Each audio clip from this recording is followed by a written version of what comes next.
সামনে ফুটবল বিশ্বকাপ আছে না নাই? ব্রাজিলের সমর্থককে একটু হাত দেখান দেখি। নাই? কেউ এলাকা কেউ নাই? আর্জেন্টিনার সমর্থককে একটু হাত দেখান দেখি।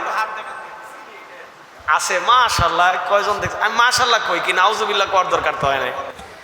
এখন আসেন, আমি জিগাইলাম কি কারণে, এখন আপনাদের ধরি একটু একটু করে আসেন। ফুটবল খেলা হারাম না, আমি বলতেছি ভালো করে বুঝেন। নিজের শরীর চর্চার জন্য আপনি যদি অবসর টাইমে ফুটবল খেলেন, এটা আপনার জন্য জায়েজ হবে। নিজের অবসর টাইমে শরীর চর্চা করার জন্য যদি আপনি ফুটবল হোক বা সাধারণত কোনো বাজি ছাড়া খেলা যেগুলো আছে এগুলা খেলেন, বাজিহীন, বাজি না ধইরা শুধু শরীর চর্চার উদ্দেশ্যে খেলেন, এটা জায়েজ। এখন আসেন, রাত কাত করে দিয়া, নামাজ বাদ দিয়া,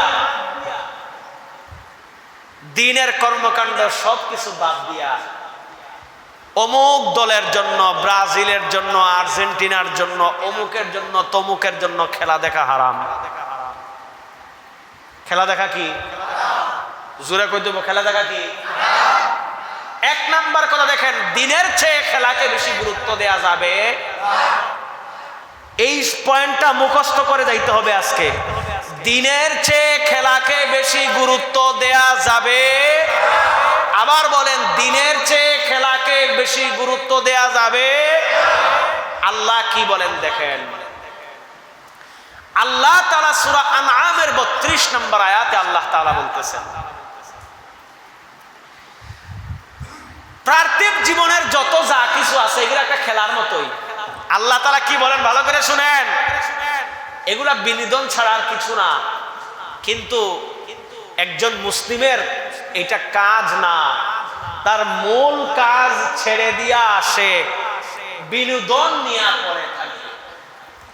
আপনি গ্যারান্টি দিয়া লেখা নিতে পারেন আমার কাছ থেকে, যদি রাত্রের 12টা, 1টা, 2টা, 3টা পর্যন্ত আপনি জায়গা খেলা দেখেন, ফজরের নামাজ পড়তে পারবেন? লেখা নিয়ে যেতে পারেন। খেলা কেন? আপনি সারা রাত নফল নামাজ পড়লেন আর ফজরের নামাজ আপনি বাদ দিয়ে দিলেন, আপনার নফল নামাজের কোনো দরকারই নেই। আমার কথা বুঝেন নাই? সারা রাত তাসবিহ দিচ্ছেন, তাসবিহ তাসবিহ, আর ফজরের নামাজ বাদ দিয়া দিচ্ছেন ঘুমায়া। এই ফজরের নামাজ, এই তাসবিহ টিপার আল্লাহর কাছে কোনো দরকারই নেই। তাসবিহ টিপার যদি এই অবস্থা হইতে পারে, নফল নামাজের যদি এই অবস্থা হইতে পারে, আপনার খেলা দেখতে গিয়া যদি নামাজ বাদ দেন, এটা আল্লাহর রাগান্বিত হওয়ার কারণ হইতে পারে কি পারে না? এক নাম্বার। 2 নাম্বার আসেন, অমুসলিমদেরকে অন্ধ অনুকরণ করা যাবে না। অন্ধ অনুকরণ কি? অন্ধ শব্দ বাদই দিলাম, অমুসলিমদেরকে অনুসরণ করা যাবে।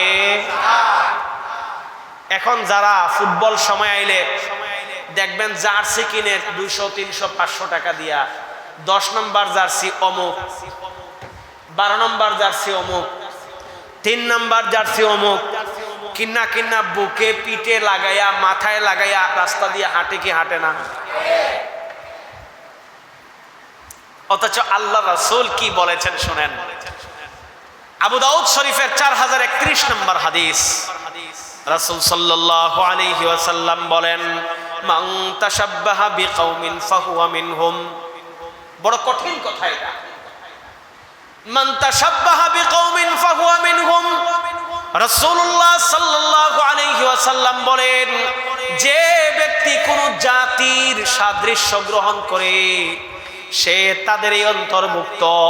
কিয়ামতের দিন তাদের সাথেই তাদের হাসর হবে, তার সাথেই আল্লাহ তাকে উঠাবে। এখন আপনি মুসলমানের বাচ্চা হইয়া ইহুদির বাচ্চাকে আইডল বানাইলেন, আপনি মুসলমানের বাচ্চা হইয়া খ্রিস্টানের বাচ্চাকে আইডল বানাইলেন, আপনি মুসলমানের বাচ্চা হইয়া ইহুদির বাচ্চাকে নিজের মডেল বানায় নিলেন, আপনি মুসলমানের বাচ্চা হইয়া খ্রিস্টানের বাচ্চার মতো আপনি চুল কাটলেন, খ্রিস্টানের বাচ্চার জার্সি নাম্বার নিজের জার্সির নাম লাগাইয়া লাগাইলেন। ও দুষ্ট, তাইলে রাসূল যেই কথা তাআলা বললেন মান তাশাব্বাহা বিকাউমিন ফাহুয়া মিনহুম, যার বেশ তুমি ধরবা তার সাথে তোমার হাসর হবে। তাইলে বলেন মেসিরে অনুসরণ করবেন? আমার কথা কিন্তু আমি বলতেছি না, এটা কিন্তু আপনার কথা বলেছে। মেসিরে অনুসরণ করবেন? মেসির মতো চুল কাটবেন? আরো নাম কয়টা কোন না, বড় বড় প্লেয়ার নাম কোন না। হ্যাঁ, নেইমারকে অনুসরণ করবেন? এই যে কয়টা কথাই কয় না, এখন বিপদে পড়ে গেছে এরা। এরা করবো কি এখন? বিপদে পড়ে গেছে, কারণ কইলেই তো সমস্যা, কইলেই তো এখন সমস্যা পড়ে গেছে এরা। ভাই হাসির কোনো বিষয় না এটা, আপনি শুনলে আশ্চর্য হবেন, আশ্চর্য হবেন। এই যে প্লেয়ার গুলা টাকা কামায়, আপনি জানেন এদের টাকা লক্ষ লক্ষ কোটি কোটি টাকা তারা মুসলমানকে ধূলিসাৎ করার জন্য। আল্লাহর কসম করে বললাম এই কথা সত্য।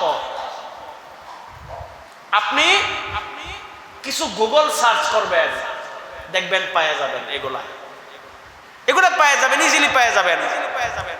এই যে যাদেরকে আপনারা বড় বড় তারকা মনে করেন, এরা বছরে কোটি কোটি ডলার দিচ্ছে, ফান্ডিং দিচ্ছে এই মুসলমানের বাচ্চাকে একদম পিষে মারার জন্য।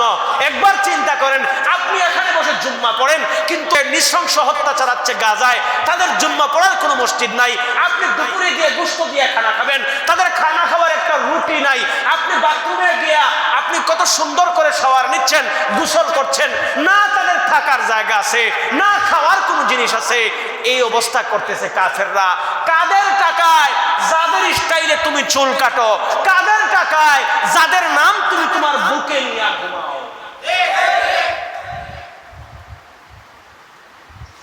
এখন মুসলমানের বাচ্চা যদি হয়ে থাকেন,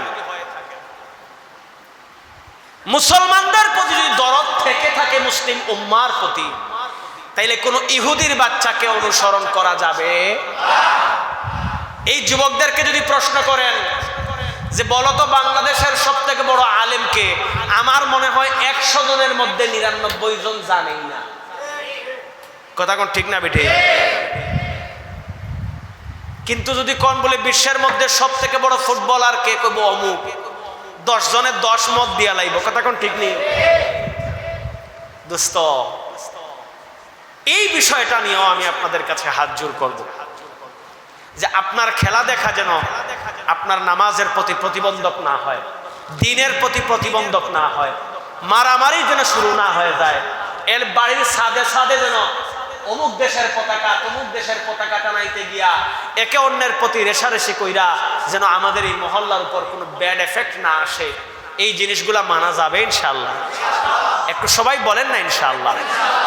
আমি আপনাদের ভাই হিসেবে, আমি আপনাদের বন্ধু হিসেবে, আপনাদের মসজিদের খতিব হিসেবে, আপনাদের সন্তান হিসেবে এই কথাগুলা বললাম, দিল থেকে বললাম, অন্তর থেকে বললাম, নিজের সর্বোচ্চ আন্তরিকতা থেকে বললাম। আমি আল্লাহর কাছে দোয়া করি আল্লাহ যেন আপনাদেরকে সবগুলা কথা মানার তৌফিক দেয়।